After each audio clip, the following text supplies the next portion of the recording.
So let's talk about commission investigations. I know that this is not the most fun topic out there, yet it is necessary. First of all, if there is a complaint filed against you, the real estate commission will do an investigation. And what they've done is they've really created laws around how to discipline licensed agents, brokers, and salespeople in the state of Iowa. And then they fairly recently, came up with a law about practicing real estate without a license, creating kind of what we're going to call a public disciplinary action. And what they came up with is someone who practices real estate without a license at all, they could be subject to a $10,000 civil penalty or 10% of the real estate sale, whichever is greater. Well, that's a big amount of money, right? And where does that maybe happen? Well, it could happen if you let your real estate license lapse and it expires and you're still out there practicing real estate. It could be that. Where I do think we saw a little bit of an issue happening and why this became a law fairly recently, like I said, is this is an example. Maybe a builder gets approached by some folks wanting to build a home, and they're, figuring out all the details, the price, and they've got a house to sell before they can buy this new construction home for the builder. And the builder says, well, I'd be willing to take your house on trade. I'll give you $300,000 for it. So they sell it to the builder for $300,000, and then later find out their neighbor, exact same house, sold their property for $350,000.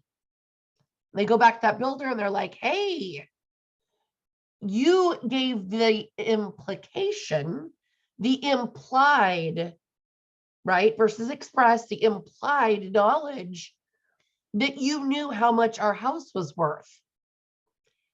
And you acted as though you had us in our best interest, and you knew things that a real estate agent would know. And we ended up selling our house to you for way less money than we could have. That implied action really could, I see, getting someone into trouble. And that's why this law became part of the Iowa Code. These are some of the things, though, that you can do that would cause probably some sort of a civil penalty or other type of disciplinary action from the real estate commission. The first one I want to touch on of this list that you read is obtaining a real estate license under false representation. Now, what I want to say to you for your career when you're applying for your license, you are required to do a background check. If you've not done that yet, you might want to look into doing that sooner rather than later.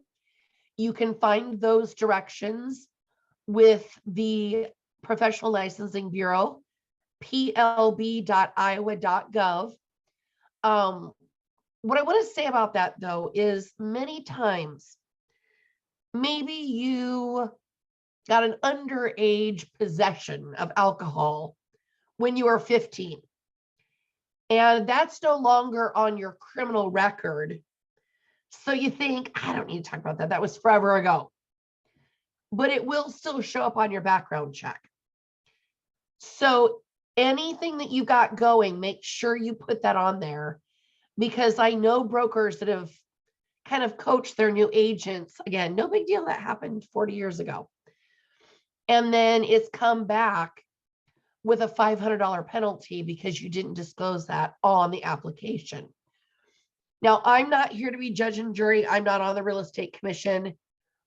So if you've got any questions about anything on that application, please call the Iowa Real Estate Commission,